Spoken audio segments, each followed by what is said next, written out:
Welcome to the Extra Mile podcast for bar exam takers. There are no traffic jams along the Extra Mile when you're studying for your bar exam. And now your hosts, Jackson Mummy and Megan Saya from Celebration Bar Review. Hey everybody, welcome to episode 327 of the Extra Mile podcast for bar exam takers. This is Jackson. Glad to be with you. Hope everyone is doing well and surviving this very weird bar exam season that we're still in. In fact, we decided to title this episode The Upside Down. If you're a fan of the TV show Stranger Things, you already know what that means. But it feels like everything is, in some ways, just upside down right now.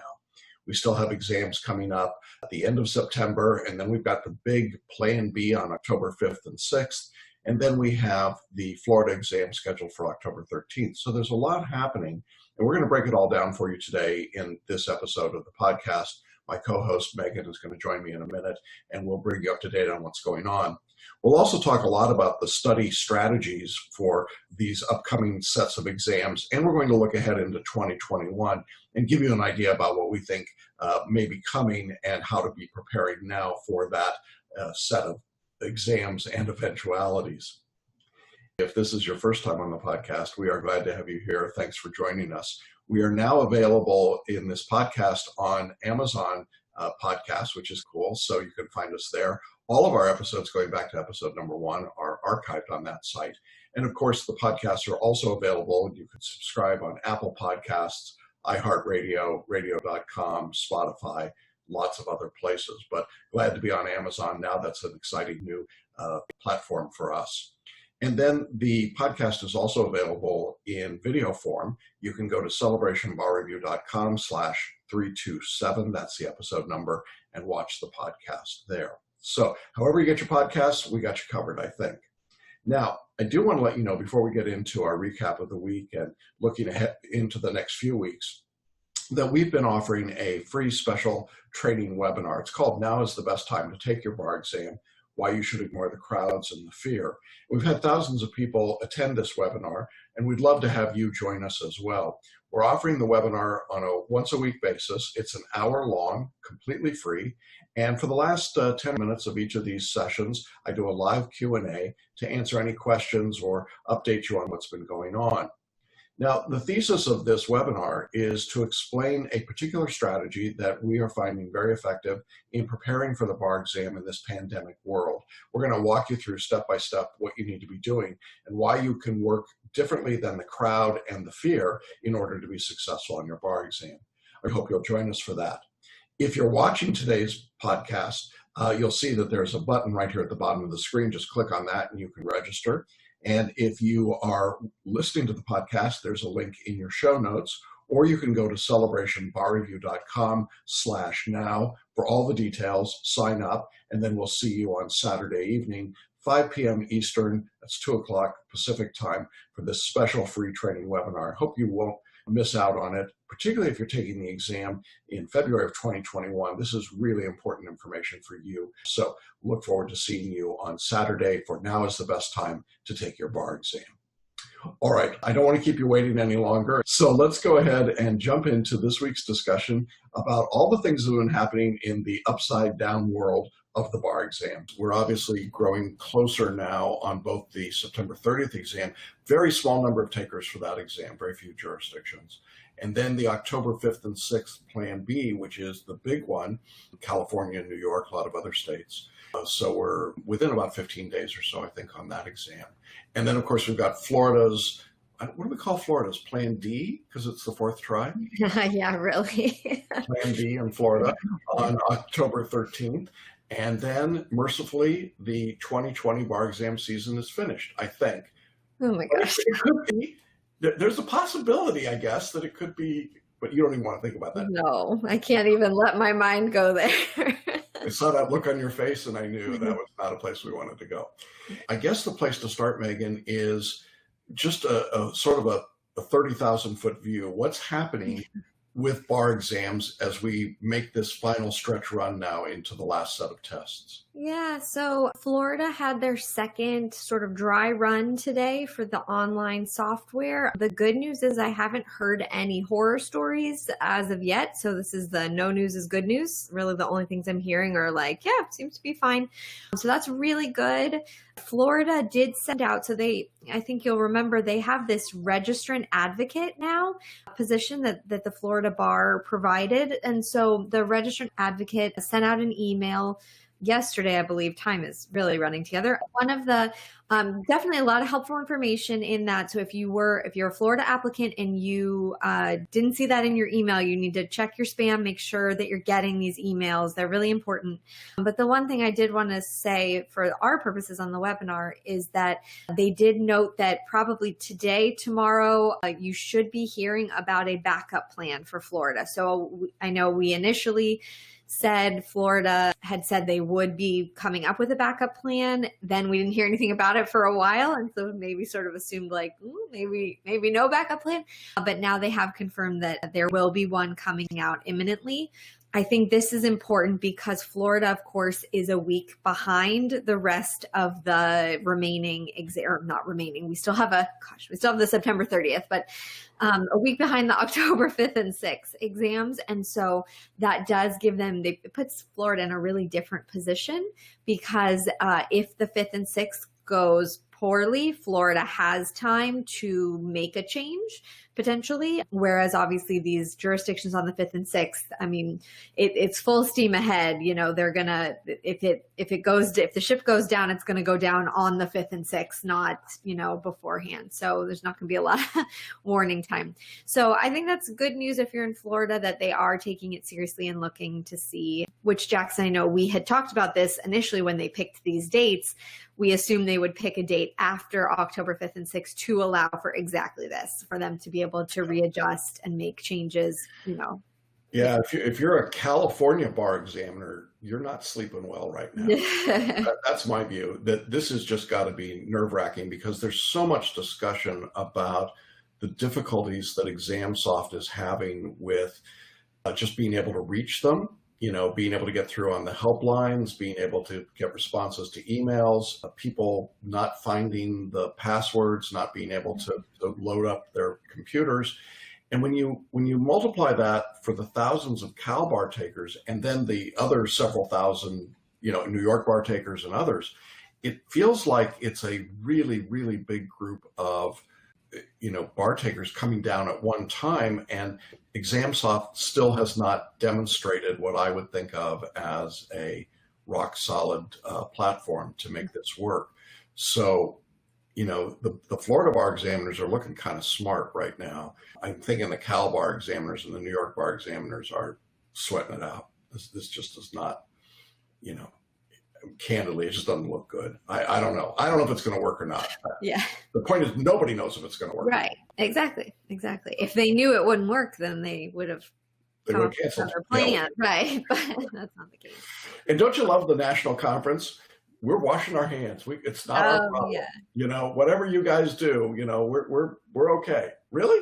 You guys are something. Yeah. No, they sent out National Conference sent out another survey, or will be sending out another survey to the next batch of in-person applicants, asking questions like, do you think that you have more confidence in people who've passed the bar in person than an online exam? So the National Conference is just making it very clear that they don't like the online piece and they don't want anything to do with it. So yeah, and that really creates some interesting questions for 2021. If we ever get to 2021, it's harder and harder every week, but I think 2021 is going to be a complete upside down world, right? To use the Stranger Things.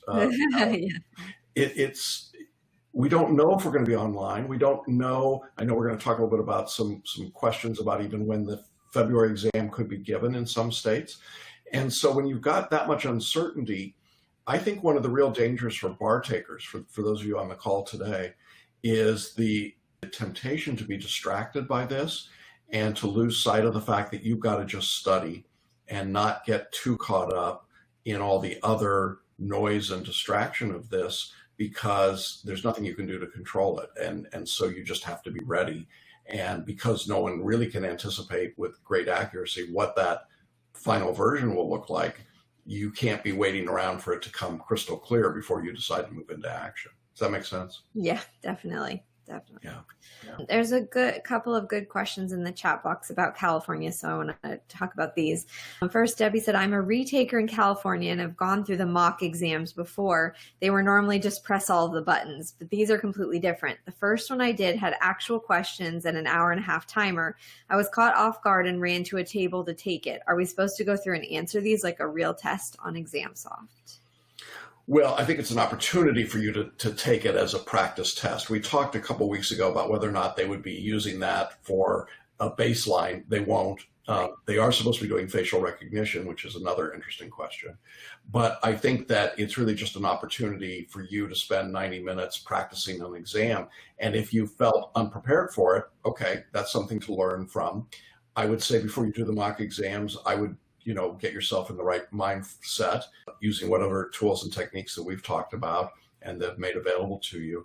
And then I would go ahead and try and write the exam like you would normally, just so that you get that experience. I don't think anything will substitute for the feel of the software, the look on the screen, the use of the software itself. It's different than writing on your laptop casually in Microsoft Word. And so I think you want to be doing that. If you ended up writing, what'd you say one time, Megan, Dr. Seuss? If you type Dr. Seuss, mock exam, it'd be okay too, but I don't think it's as valuable for you. Yeah. All right. And then Lorraine asked, did California use ExamSoft with video for the baby bar? How did that turn out? Well, it was a little different. They did use ExamSoft, but they used ExamSoft to proctor, and then it was just essays, and it was shorter number of essays, and it was a much smaller group of much smaller, right? Yeah. And so that's what we don't know. I mean, in a small setting under a few hundred people, ExamSoft has been okay. Not perfect, as we saw in Michigan and some other states, but it's been okay. The problem is when you go from a few hundred to 10, 15,000 or more, I think more. I think then you've got some real challenges. So everyone is using ExamSoft now. ILG has left the market apparently. And so it is, as you said, sink or swim with ExamSoft. And they should be using the same platform in every jurisdiction. I think that the rules for certainly the October 5th and 6th jurisdictions are identical because the 100 multiple choice questions are coming from a single source. Florida's using ExamSoft, but Florida is doing their own thing. So, that's a little different. And certainly when we get to performance tests, California's performance test is different than the multi-state performance tests. Even though they're the same length of time, they're coming from different sources. So that could impact the way they show up on an ExamSoft screen. And I think part of what you and I have been reading, Megan, is that different jurisdictions are making different rules about highlighting and marking and working in scratch paper or not scratch paper. And so you've got to, as an applicant, you've got to be watching that in your jurisdiction and know what the rules are for you, because just hearing about what we say about the rules in California or New York or any other jurisdiction, Texas, may not apply and probably doesn't apply to you in your jurisdiction. So you got to be careful about that. Great. And then one last question from the chat box. How will the 2021 February exam be impacted so far? And this person's in Florida. Well, all right, I'll talk about Florida and you can talk about California. How's that? Isn't that nice of me? In Florida, I think the biggest impact is that this bar advocate that wrote to bar applicants the other day made some indication that results from this October test, assuming it's given on October 13th, they would try to release results, I believe, in late November. I think that's what I'm remembering about that. And that then there would be a very short window of about 3 weeks for applicants who failed to declare their intention to take the February 2021 Florida exam. Now, that's a short window, to be sure. I mean, if you get your results, and I can't see the results in Florida coming out any sooner than the end of November. So I'm thinking, sort of like California in the old days, right? You got your bar exam results on Thanksgiving, as I recall. Yeah. Right. So you're late in the season, and that basically gives you January and January, and then 3 weeks of February to get ready. So that's a short throw into February. If the exam happens at the last Tuesday and Wednesday of February. But I'm going to continue to say there's every reason to believe that the exam will not be able to be given on those dates unless they work out either how to give in-person exams and or how to do online exams effectively. Because remember, the national conference with the 200 question MBE is not going to an online exam yet. They have not said they're going to do that. So if you want to use the multi-state bar exam as of today in September of 2020, you would have to be in an in-person exam. And if you're in a state like Florida or California or New York or Texas, that's hard to do. So I think you keep studying as though there's going to be an exam, a full exam at the end of February, but don't be shocked and don't be, I never knew. No, it's very possible that it will be something different in 2021. I think that's just the reality. So that's what I see in Florida. Let me flip it back to you in California, because I know you've been watching those movements pretty carefully. Yeah, so California results won't be released until January 29th. So, I mean, I know there are some of you, I know because we hear this, that think, well, that's okay. If I fail and I find out that I fail on January 29th, I can take the February exam.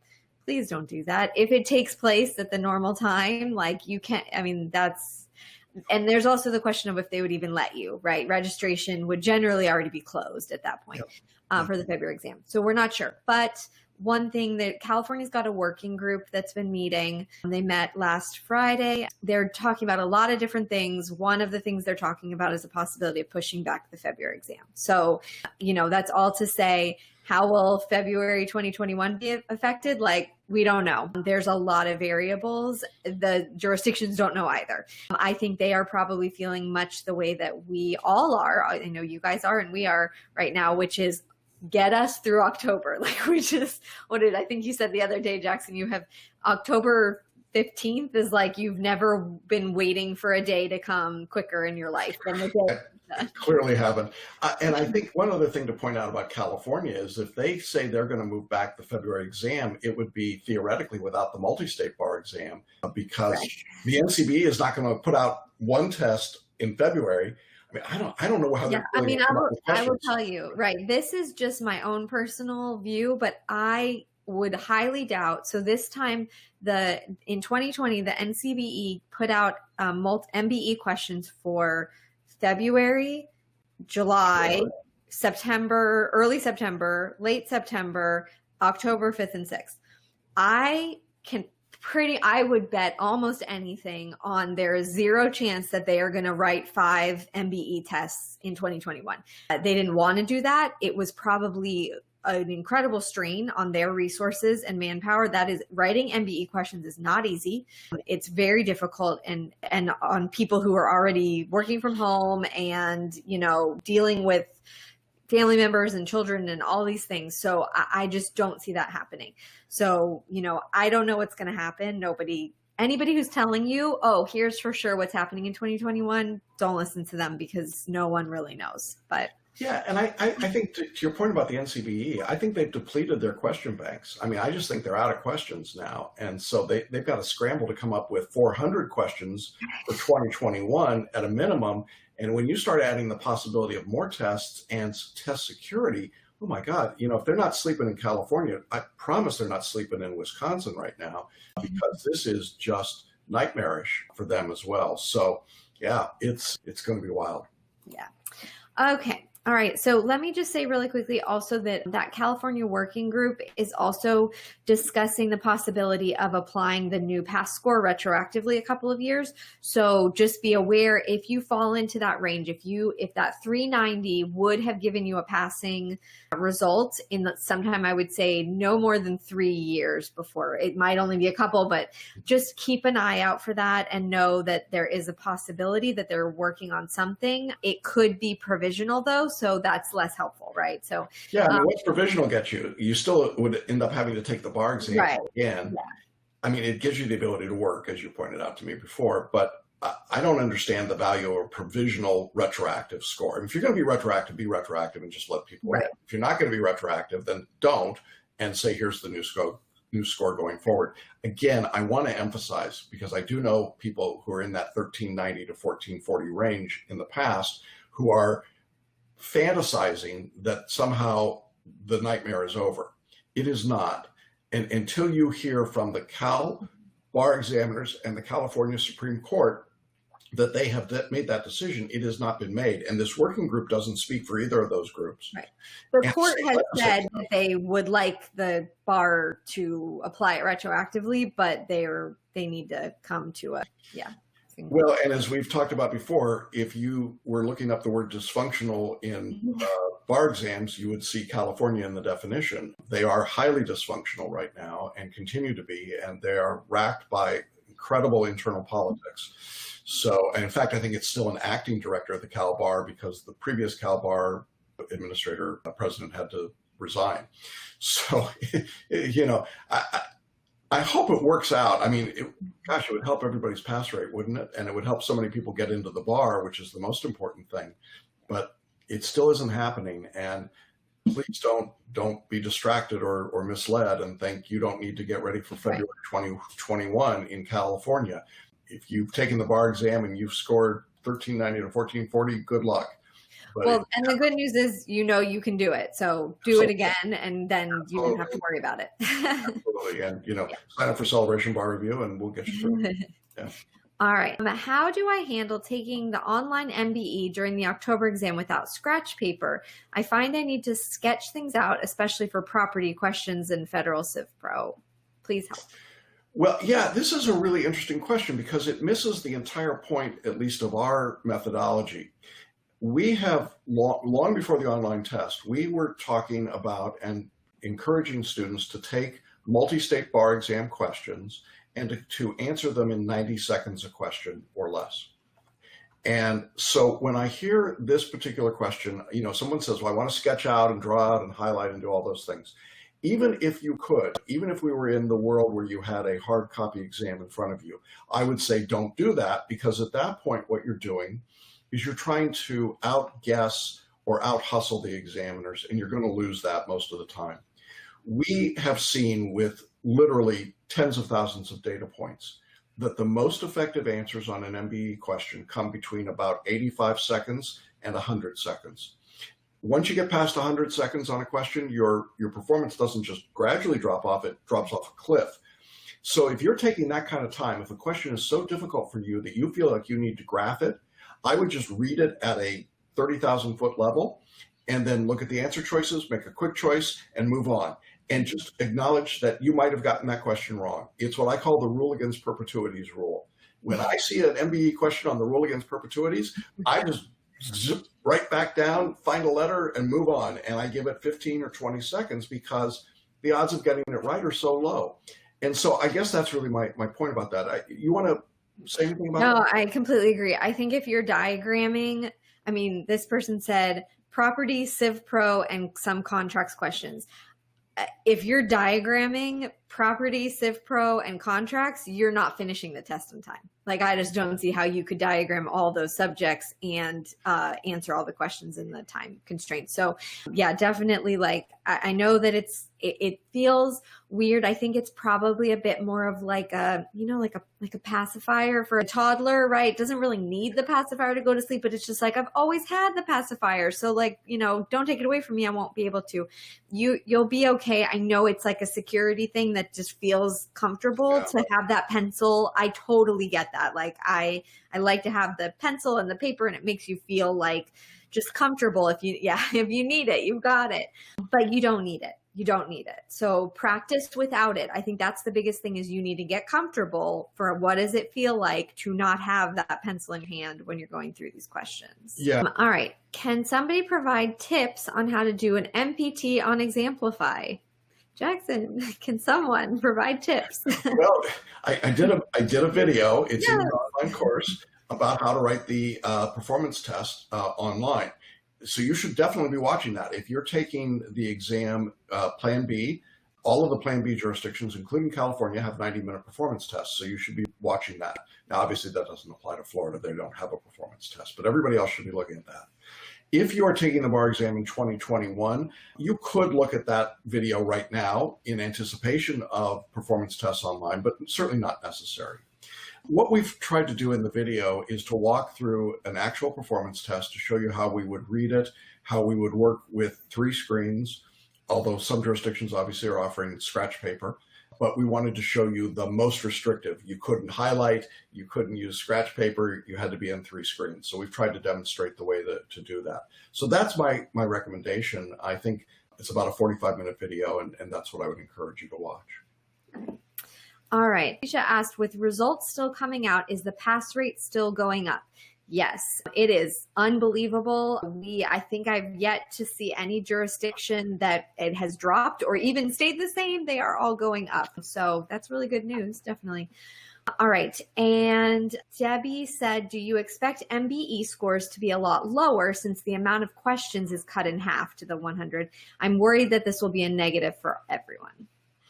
No, I don't think it will. And I think that we don't know yet because no one's done a 100-question MBE. But what's going to happen is every state in the October 5th and 6th test will use their own psychometric scale, which is they will look at how many raw questions their applicants get right. And then they will decide whether or not to simply take that number as a raw score or whether or not to add some sort of a boost based on the same general approach that the MBE used with the national conference. The challenge here is that every state is going to do this independently. There is no one scoring mechanism. The NCBE has said we will not score, nor will we equate the scores or do anything even related to that. So California might choose to evaluate a score, let's say, of 60 raw questions correct, might be a 60 in California. It might turn out to be a 62 or a 63 in New York because they would choose a different psychometric value for this. There's no way to know that. I'm not aware of any state as of this moment that has announced their policy, and I think they're unlikely to announce it because I don't think they want to get locked into it. My guess is what's going to happen is that the state will get their exam scores back, the raw scores, and they will make some determination based on what the curve, the bell curve looks like, where the dots go, and make a decision about whether or not they want to add to or stay with it. The goal should be, I think, 60 questions correct out of 100. That's what I would be looking for at this point. I think in any jurisdiction, 60 correct probably is going to be passing. There might be some jurisdictions where 55 or above might be okay, but there's no guarantee of that at all. There's no indication of that. So I would use 60 as your goal. All right. And now if we want to talk about, we've got a lot of emails that just generally are about stress and fear about this October exam and the sort of overwhelmed that people are feeling, like I've been studying for so long and still haven't taken the exam, and it's going to be so different than the normal way of doing it, and just feeling a lot of anxiety and fear and, just kind of ready to give up. So do you want to speak to that kind of more broadly? Sure. The Abundance for Bar Study 90-minute masterclass is very much like what we do in boot camp, to give you tools, actionable tools, 5 specific tools to use to manage your stress when you're studying and your anxiety, and then on exam day as well. And these are really practical things that you can do. The masterclass is available, and I would encourage you to go through that. It's 90 minutes. It's available for permanent replay. There's a workbook that goes with it. And that 90 minutes, I know some of you are saying, I can't afford to take the time off of study. Yeah, you can. This 90 minutes is really worth the time, particularly if you're feeling anxiousness or stress. I think it's a huge resource to be able to deal with that. So that's my number one recommendation. That's why I built it. We did it during the last couple of months because we saw the stress levels building. So it is our response to that. Regarding subjects that will only be tested in Florida essays and not multiple choice, property, contracts, con law, do you see any value in continuing to do multiple choice practice questions for purposes of learning the subject matter, or focus only on the essays? At this point, I think if you've been studying, if you were ready to take the exam on August 16th, whatever that day was, I would not do more multiple choice questions in those topics. I would be writing essays, I think. But I also know we've got some people in the course that did not sign up until that point in August who are just working their way through the course. And so if you're still working your way through the course, go ahead and do the directed 25 or 30 questions in each subject, even though it's a multi-state subject, because it's an efficient way to learn that material. But if you've been through the material, if you've done the the reading or photo reading and you've done the lectures and you've done 100 or 150 plus questions of multiple choice questions, no reason to keep doing them or to do more of them. I would now switch over and do essays in those topics. Okay. All right, let's stick with the MBE subject, and we're going to kind of talk about some different aspects of that. All right, I performed well on the 2014 and 2009 MBE. However, I'm a bit concerned that my results are misleading because many of the questions felt familiar since I've taken the test in the past. Should I be concerned that this isn't as strong of an indicator anymore? No, I wouldn't be concerned about that. I mean, look, the worst thing that happens is you get on the bar exam and you say, wow, this looks familiar. I've seen this question before. What I really want you to be doing is working from your non-conscious. I want to remind everyone that the entirety of this course is built on the idea of the human potential movement, which is that you already know the material, you just have to access it.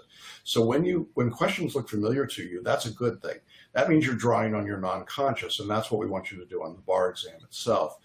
I think that where people get into trouble is they overthink, they overanalyze. We were talking about earlier, they diagram, they write out things, they spend too much time, and that's where performance tends to suffer.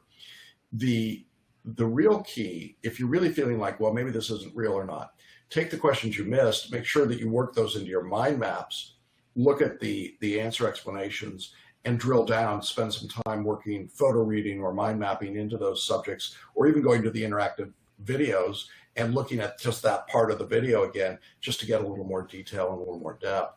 I think those are the good things to be doing. But I also think, and maybe you could speak to this, Megan, there's a tendency at this point to always be looking for the other shoe to drop, right? It's never quite good enough and something could go wrong. I think that's a mindset question. Yeah, great. All right, my MBE practice scores weren't nearly where I wanted them to be in time for October, so I decided to withdraw and continue my studies with CBR so that I felt more prepared for February. Where do you think my percentages should be for correct MBE scores to feel confident for my next exam? Well, I think right now it doesn't really matter for lots of reasons. One is it's now way too early to be worried about performance as a predictor or a measurement. Secondly, we don't know, as we've been talking about, we just don't know what the test will be. We don't know if you'll have 100 questions or 200 questions or something different. So there's no way to know what that really means. And I think the third thing is that if you are too focused on outcomes and not focused enough on process, you tend to get tunnel vision here. And so at this stage, if you're a February or a July 2021 bar taker, process is what you want to be looking at. Am I answering questions using the selective intuition method? And we've got lectures in the course dealing with that and talking about that. Am I doing questions in 90 seconds?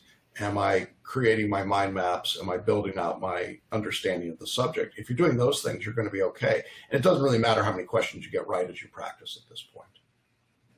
This is a similar question, but a bit more specific from the chat box. I've scored 62 and 63 out of 100 on the last two MBE practice tests. Do you think a 65 would be passing in California? Well, it's what we were just talking about. I don't know. I think 60 is the first target I would look at. I mean, do you have a feeling about this, Megan, about what the score would be? I'm going to be honest. I don't want to touch it with a 10-foot pole. This is just so... It's uncharted territory. She did that? Yeah. I tried. Look, folks, I tried to get her to commit, but she's not going to commit. I've tried offline too. I think, look, is 65 is better than 62, right. but we don't know. And more to the point, if you ask the California bar examiners today, I don't think they know either. I don't think anyone will know until they get the aggregate scores in and they see where they fall. Yeah. And then they'll decide what they think the cut line is. And then they'll back that into deciding what to do with the essays and performance tests. And all of that will be determined by how many applicants there are and how many people the Cal Bar thinks should be admitted to the bar exam. Because it's the dirty little secret that we don't talk much about, but there's a quota. I mean, I've said for years, there is a quota. It's not an absolute ground in stone quota, but there is a number at which the bar examiners are comfortable admitting X number of people into the bar. This is why you get 26% pass rates.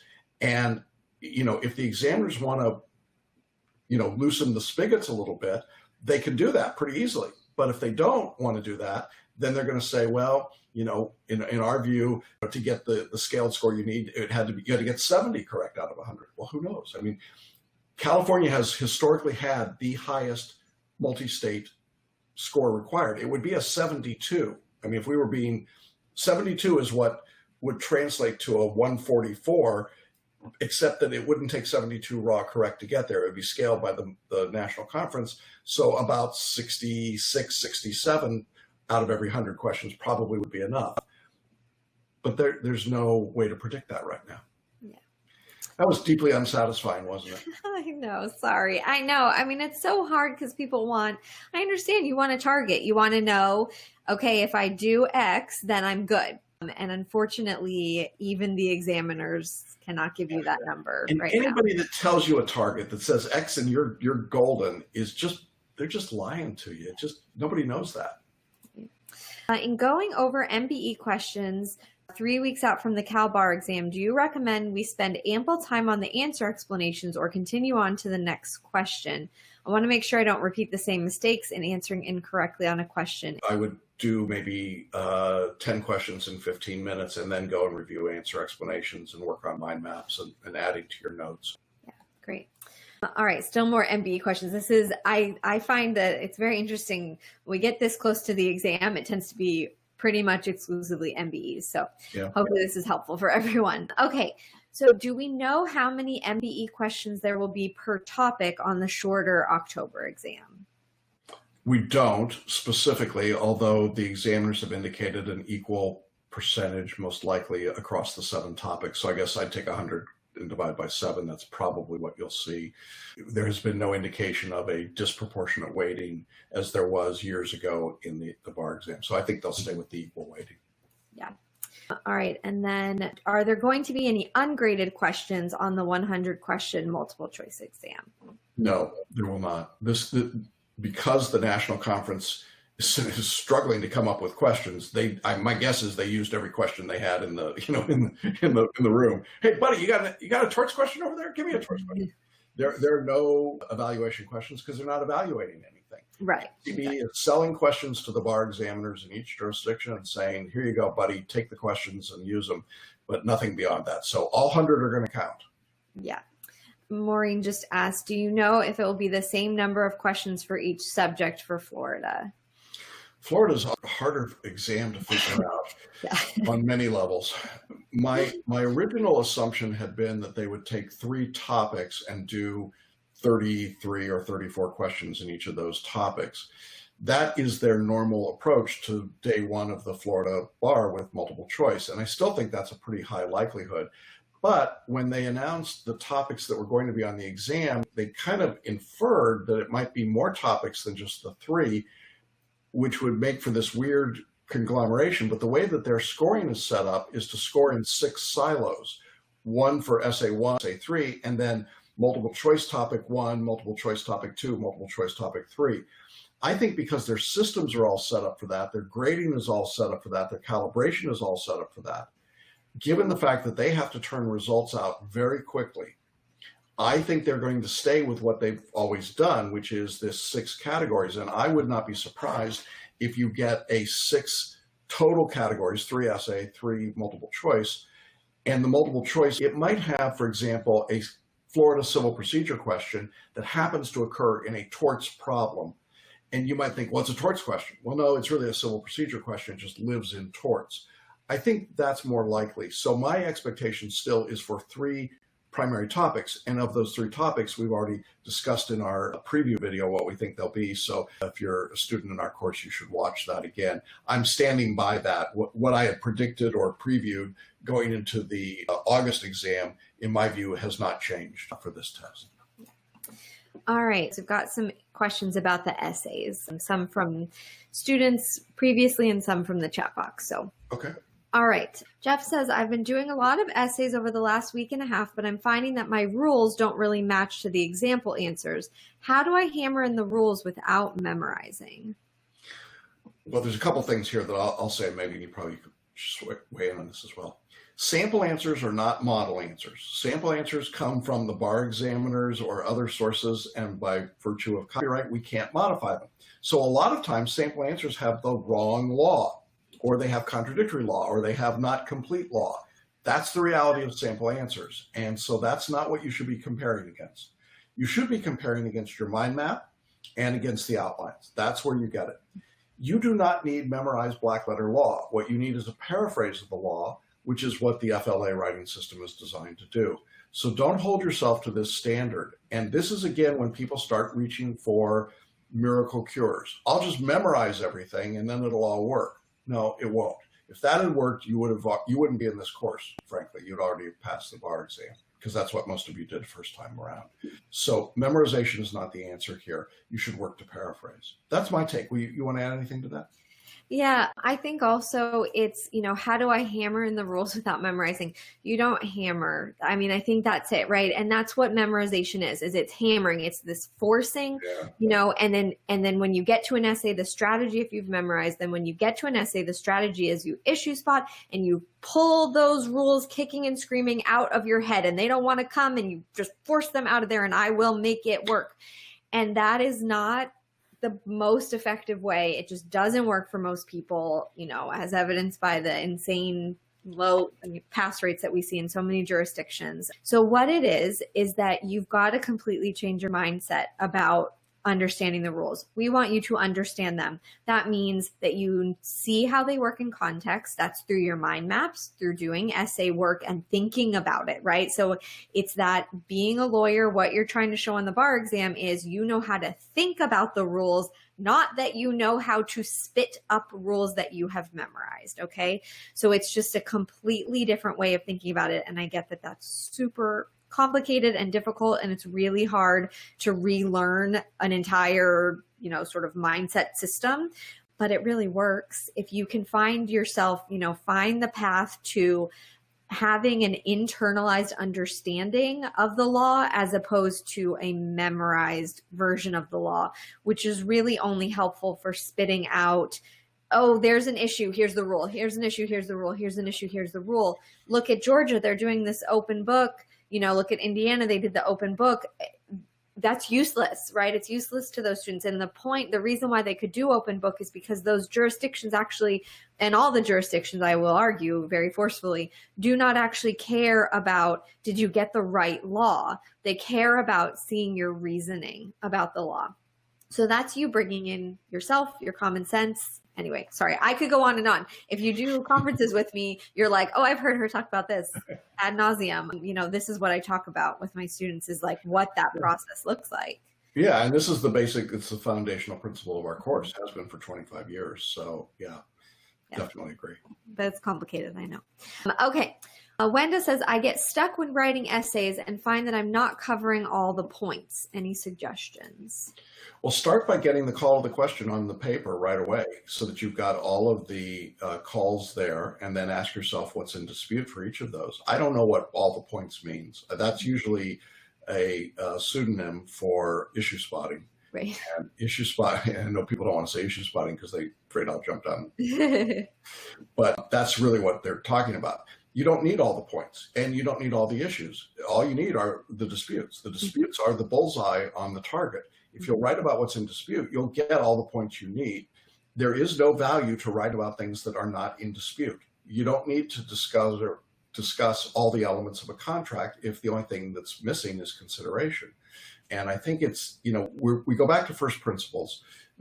We get close like this, and then we extend it out. We ask people to study for this long period of time. And so then they start scrambling around thinking maybe there's something extra they need to do or look for. But, if you go back to the original lectures you went through in essay writing and the essay writing webinar and the thought reversal videos I made about answering essays and multiple choice questions, nothing's really changed. And so that should be what you continue to do. That's what works. That's what we stake our reputation on. It's what we know will work for you. And I think the great danger is that you stray away from that in an effort to find the shiny new object at the last minute. All right. What's the best way to practice essays online? I've been practicing in Word. Well, I don't think I'd use Word. I think I would use a text editor or something that doesn't autocorrect, although some of these, I guess ExamSoft in some states will spell check. I saw in Florida spell check. Yeah. Mm-hmm. But I think it's just doing them online, doing them under time conditions, putting the question online so you're not looking at a book as you answer it, but looking at the actual online version of the question. Again, we've got a video in every course about how to write essays online. It's a 30-minute video, and you ought to watch that. All right. We're almost done.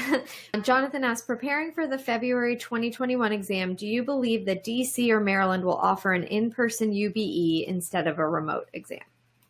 I don't know.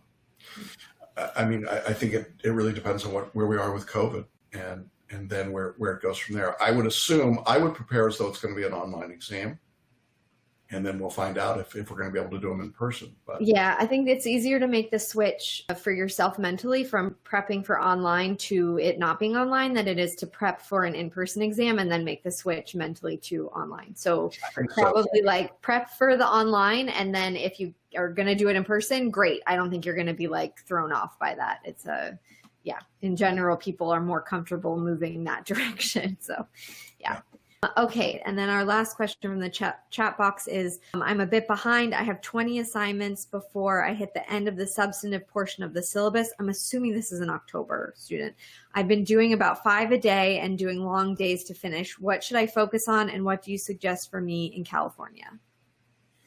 Well, in California, well, it's hard to say. I think following the study guide, if you're a photo reader, follow that assignment.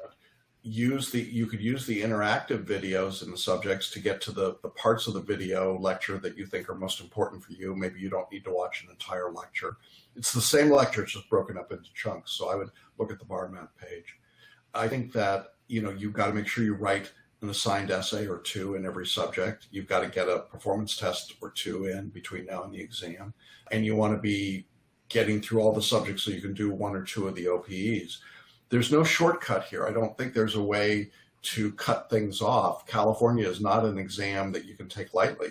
So, this is a situation, I think, sometimes where people, through no fault of their own, just end up backed into a corner.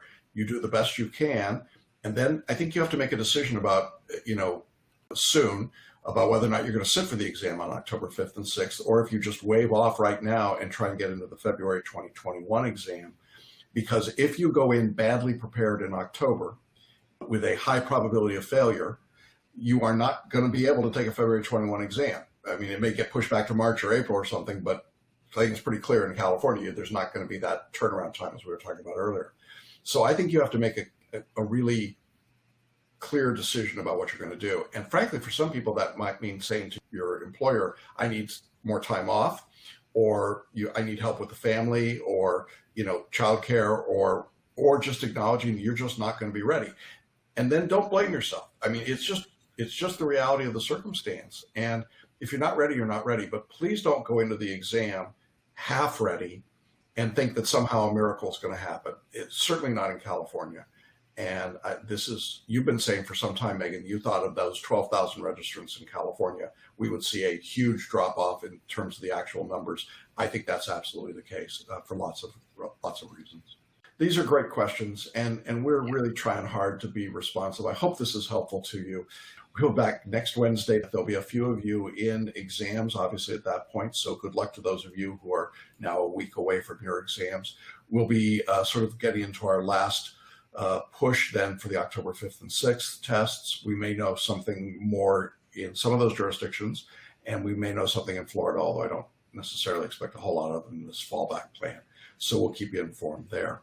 I hope everybody has a good study week. Please, again, our message is try not to be distracted. Try not to let the noise get into your head. Just keep working, doing the things you've got to do. You're almost there.